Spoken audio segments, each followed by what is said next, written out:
અંકલેશ્વર જીઆરડીસીમાં રખડતા ઢોરનો ત્રાસ યથાવત, રિયલ રેસિડેન્સી પાસે મોટી દુર્ઘટના ટળી, તંત્રની કામગીરી સામે રોષ. અંકલેશ્વર ઔદ્યોગિક નગરી અંકલેશ્વર જીઆરડીસી વિસ્તારમાં રખડતા ઢોરનો આતંક યથાવત રહેતા સ્થાનિક રહીશો અને વાહન ચાલકોમાં ભારે ભયનો માહોલ જોવા મળી રહ્યો છે. આજે જીઆરડીસી સ્થિત રિયલ રેસિડેન્સી પાસે મુખ્ય રોડ ઉપર અચાનક રખડતા ઢોરના ઝુંડ ઉતરી આવતા વાહન વ્યવહાર ખોરવાયો હતો અને વાહન ચાલકોને પસાર થવામાં ભારે મુશ્કેલીનો સામનો કરવો પડ્યો હતો.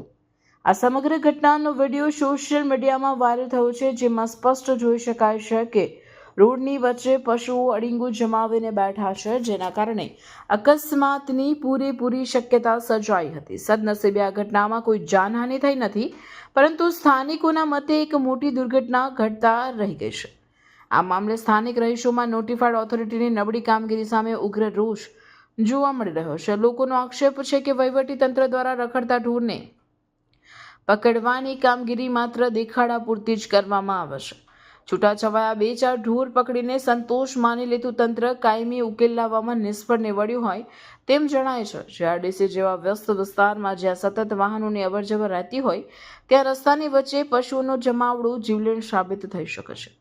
હવે જોવાનું એ રહ્યું કે નોટિફાઈડ ઓથોરિટી કોઈ મોટી દુર્ઘટનાની રાહ જોયા વગર આ સમસ્યાનો ત્વરિત અને કાયમી ઉકેલ લાવવા માટે કડક પગલાં ભરે છે કે કેમ. રિપોર્ટર રવિ સૈયદ, અંકલેશ્વર.